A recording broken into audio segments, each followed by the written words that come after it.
My son and his wife don't contribute any money to the living expenses, and they use up all the money they have for something else.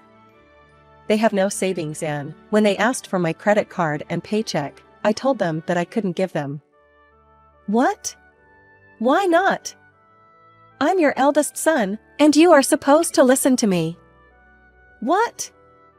Well, Grandma said so. So, you have to listen to my wife as well. Why can't you understand? My son is just following what my mother-in-law taught him.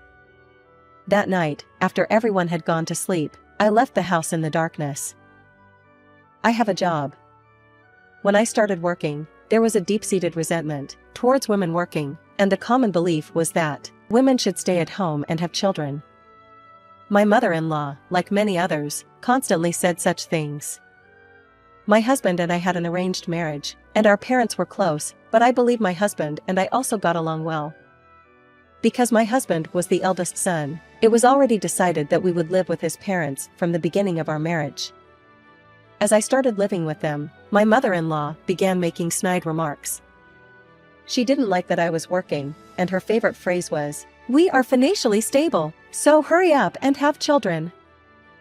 Certainly, my in-laws had a fairly large house, and it seems that they used to have a say in the matter in the neighborhood, but now their connections with the neighbors have weakened, and they only exchange greetings. No one regards what my in-laws say as absolute. However, my mother-in-law, trapped in an old mindset, was overjoyed when my son was born. "He is the heir to our family," she said. Immediately after I gave birth to my son, he was taken by my mother-in-law. I protested to my husband, but he only said, "It can't be helped." My husband was raised as the eldest son himself, so even if he saw something wrong with his mother's actions, he would only say, "Bear with it." What my mother says is absolute. I had no one to turn to. So, I did my best to prevent my son from being taken by my mother-in-law. But humans naturally gravitate towards those who spoil them, especially when they are young. Whenever I disciplined him, he would quickly run to his grandmother. "Oh my, your mother is scary," she would say, laughing at me. I then gave birth to a daughter. But my mother-in-law didn't pay her any attention at all. Even when my son became a high school student, my mother-in-law didn't let him get a part-time job, and she continued to give him allowances. She never says anything nice to my daughter. I gave a lot of love to my daughter, so she wouldn't be hurt. I showered my son with affection as well, but all that came back was insults. "I only need Grandma. I don't need you." When he said that, my heart broke. My daughter, seeing this, held me tight and said, "Mom, I'm here for you." I remember that moment. My husband didn't help, and my son became attached to my mother-in-law, refusing to listen to me. The only one I could trust was my daughter. Gradually, my son began to belittle not only me, but also my daughter. Although my son went to a private university that wasn't particularly prestigious, my mother-in-law criticized my daughter's decision to go to university. "Women don't need education. Just get a job." I couldn't let that happen to my daughter, so I used my savings, and my daughter worked hard, and she successfully got into a public university. This further intensified my son's hostility toward my daughter. He couldn't bear the fact that his younger sister had entered a better university than him. However, in the midst of all this, my mother-in-law fell ill and passed away quite suddenly. It was truly unexpected. Even if I was asked to take care of my mother-in-law, I would have had no intention of doing it, but my husband was deeply saddened by the loss of his beloved mother. However, after a while, he fully recovered. Eventually, my son and daughter found jobs and moved out. My son got a job through my husband's connections, while my daughter joined a major advertising agency. "You're so full of yourself. There's no point in a woman working," my son repeated the words my mother-in-law used to say. However, my daughter is already an adult. She didn't pay any attention to him and simply said, "Thank you, Mom," and left the house. Then it was just my husband and me in the house. I had wondered if our relationship would improve once it was just the two of us, but my husband also passed away soon after, due to an accident caused by his own carelessness. It was a case of drunk driving. Initially, when I heard it from the police, I was in shock, but somewhere along the way, I felt a sense of relief. My daughter, who has just started working, rushed over and helped me with the funeral preparations. As for my son, he was just sitting there looking tired. When my mother-in-law passed away, my son had a similar attitude. He thinks that people around him who don't matter to him should take care of things. "You're the eldest son, so everyone else will handle it." My mother-in-law used to say something like that, I think. After the funeral, he quickly left, and finally, my daughter and I were able to have a quiet meal together. "You are going to be alone in such a big house. Are you going to be okay with it?" "I'll be fine. If push comes to shove, I'll sell it." I was left with this large house. Although I had said that to my daughter, I am over 60 now. Moving would be quite a hassle. So, I tried to keep my belongings to a minimum, and aimed for a modest life. I sorted through my mother-in-law's and my husband's belongings, and the upstairs of this 2-story house became almost empty, and I lived using only the main floor. I was planning to retire soon, and as I began to think about what to do in this spacious house, my son suddenly returned with his wife and child. "Sorry, Mom, but could we live here, too? It's spacious, so it's okay, right?" "Excuse me. Wait a minute, before that, did you get married?" "Oh, I had told Dad. It was a long time ago." They entered the house without permission, causing a commotion. I was in shock. My son hadn't even told me that he got married. Moreover, he said that he had received thousands of dollars as a gift from my husband. With my husband gone, my son had been thinking about moving in with me when things settled down. Completely disregarding my feelings, he said, "Mom, you must be happy too. My wife is moving in, as well as your grandchild. Oh, I'll leave the housework to you." We hadn't even exchanged greetings yet, but my daughter-in-law pushed the responsibility of the housework onto me as a matter of course. From that very day, my hell had begun again. My daughter-in-law is a stay-at-home mom, but doesn't do any housework nor take care of her child. A grandchild who hasn't been disciplined immediately flops on the sofa and plays games when he comes home. I was busy with daily chores for 4 people. In addition, I ended up doing everything such as my grandchild's discipline and nursery school drop-offs and pickups. I had thought that I could finally live freely, as my mother-in-law and husband were gone. It turns out that it was my daughter-in-law who suggested that they live with me. She didn't want to do any housework or take care of her child by herself, so she brought up this idea to my son. Since to my son, this was just the matter of going back to his parents' house, he had no problem with it, and they seem to think that it is only natural for me to do everything. "Hey, Danny. Why haven't you taken the clothes to the dry cleaning? And dinner is late," she would say. "Come on, Grandma. Do it properly," my grandchild adds.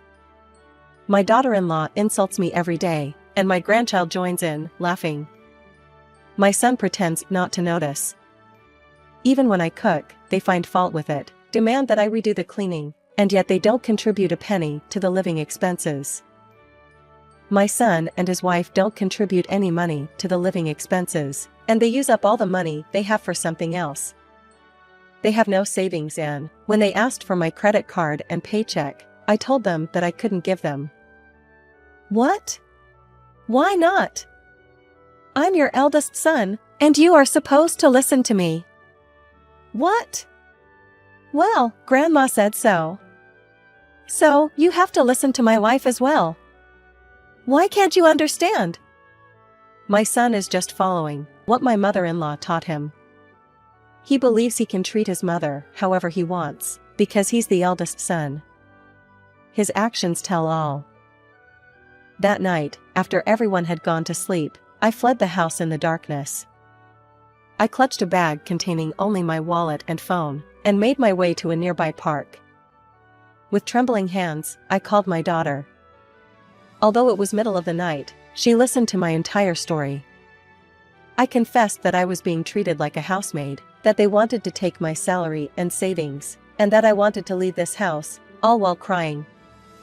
As soon as she heard everything, I could sense the anger in my daughter's voice. "What? I can't believe it. Mom, where are you right now?" "I'll come pick you up," she said. My daughter acted swiftly, and was at the park to pick me up in less than 30 minutes. "Mom," as soon as she found me sitting beside the slide, she hugged me. "I'm sorry that I didn't notice." I didn't want to burden my daughter with worry, so I kept quiet. But in the end, I had to rely on her, and I felt guilty. "I've already told my husband everything, so come to my house," she said. "But, Mom, you've always been there for me. It's my turn to help you."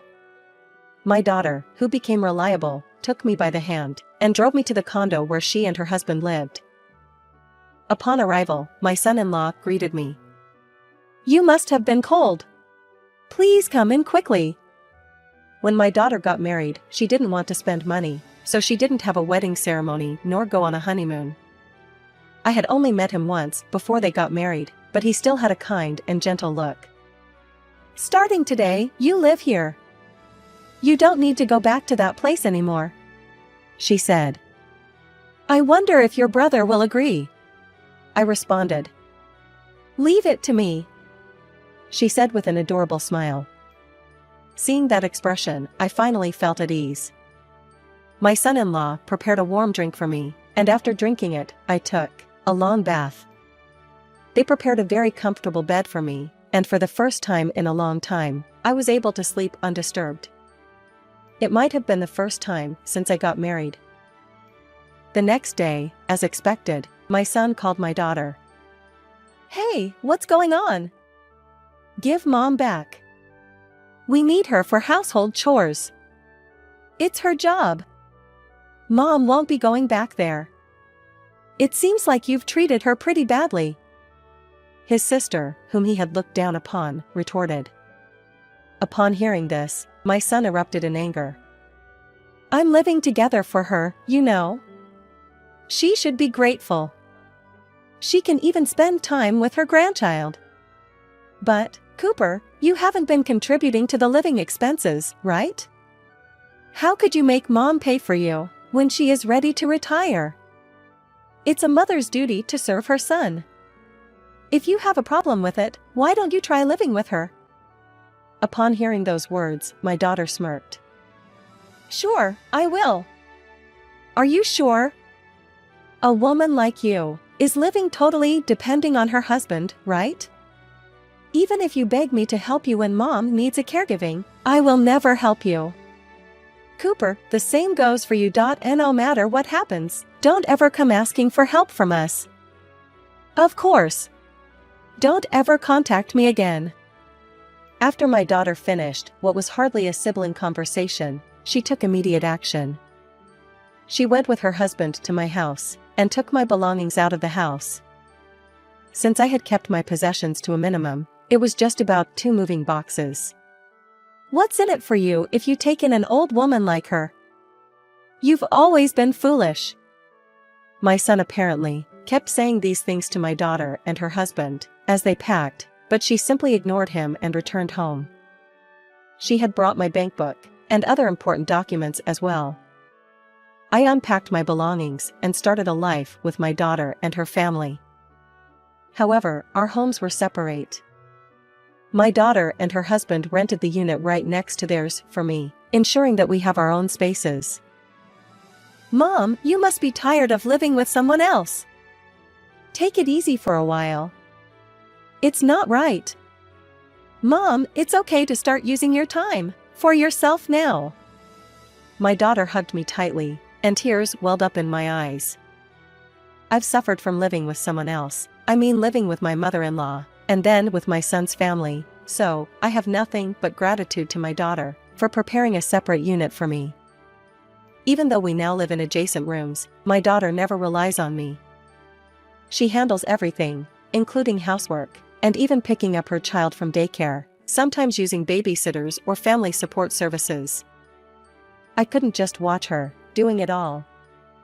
On days when she couldn't make it on time for pickup, or when there were sudden calls from the daycare, I told her that I could go instead. "No, that's not right. It would be just like before. It won't be every day. It's different with your brother's case and yours. I'm the one who wants to help, so please rely on me more." In the past, I had been ordered and moved around, but now I want to be of help to my daughter. Her husband always said, "Thank you," and gave me some thank you gifts whenever I picked up their child. Gradually, we started having meals together once a week, and when our schedules allowed, we went out as a family. On the day my granddaughter told me, "I'm happy to be with you, Grandma," I couldn't help but hug her with joy. Those were truly happy days. "Don't worry about caregiving. I'll take care of you until the end," she said clearly, but I didn't want to be a burden. I had even started looking for caregiving facilities myself, but my daughter was resolute. "Maybe it's strange to ask you to rely on us, but Mom, you can focus on yourself now." I still felt guilty, but as time passed, I started to think, maybe it's okay to lean on them a little. It was around that time that someone we had forgotten about came back into our lives. One Sunday, when we were having lunch together, the intercom rang. My daughter casually answered it, and a voice on the other end said, "It's me, long time no see." It was my son and his wife who appeared on the monitor, both with half-hearted smiles. "What do you want?" my daughter asked. "Wow, you guys are living in such a fancy condo. You're doing well," he commented. In fact, we were living in a popular condo in the area, all thanks to their success. After quitting the advertising company, my daughter started her own business and is now a company president, while her husband holds a high-ranking position in that company. I don't know how my son and his wife found out about it. No, it doesn't matter. What matters is why they had come. We had a brief conversation through the intercom, and it seemed that people started giving him cold shoulder at the company, where he joined through his late father's connections. He was never particularly skilled at work. He probably had been acting arrogantly, because his father was working there as well.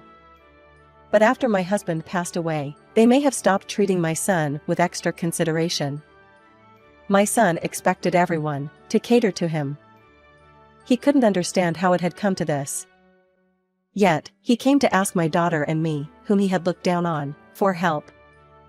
"I'll come down to talk," I said. "Wait, Mom, I'll go with you," my daughter said. My daughter left her child with her husband and joined me in the lobby. My son and his wife were already there, arguing with the concierge, who was trying to prevent them from entering without permission. "Stop it, you're embarrassing yourselves." When I scolded them as we approached, they ran toward us, smiling. "Mom, you must have missed us all this time. But it's okay now. I'll live with you again," my son declared. "You were probably bored, right? I'll let you take care of your grandchild again." How shameless could they be? I couldn't help it, and I slapped my son in the face. He fell back in surprise. "Oh yeah. You've never been hit by your grandmother or father, so this must be just for show, but I'll accept your apology, at least for now," I said. However, this was the first time my son had witnessed my cold demeanor. And he looked incredulous. "We want nothing to do with you anymore. Don't bother your sister and her husband either. You're both an embarrassment. Leave immediately," I declared. I couldn't display maternal warmth anymore. He had always been a spoiled child, who would run to my mother-in-law when he got scolded, and I had given up on him, so I'm somewhat responsible. Therefore, I said this, as my final act of love. "It's your fault that you've become an annoyance. Work diligently. Paula, why don't you get a part-time job or something? Try your best and put in some effort before relying on others." The lobby fell silent. My son stammered, "Why are you being so harsh?" and started crying. His wife, on the other hand, turned pale and began trembling. "If you stay here any longer, I'll call the police, so please leave now. And if you ever come back, I'll consult with a lawyer," my daughter warned them. With that, my son and his wife finally left. Afterward, my son and his wife borrowed money from the wife's parents and managed to start living in a small apartment. Perhaps her parents were strict, and when they found out about their situation, they said they would help only this time, and they became distant after that. My son got a new job a few times, but he seems to struggle wherever he goes. It's difficult for someone who used to look down on and mock others to be accepted. People turn away from him quickly, and he's starting to realize that he's the one who needs to change. However, I wonder if he can still change after all this time. Finally, it appeared that his wife had also started working, but it didn't last either. I heard that the shouting can be heard from their apartment almost every day. As for me, I finally found peace in my life. The other day, I even went to my granddaughter's school for the field day, and couldn't help but cheer loudly. "Mom, I'm so glad you're feeling better. Please stay by my side until the time she gets married. You're my precious mother." When she said these words with sincere eyes, I cried. Half of my life was filled with hardships, but now, it's overflowing with happiness. I intend to cherish my daughter, her husband, and my grandchild as we move forward.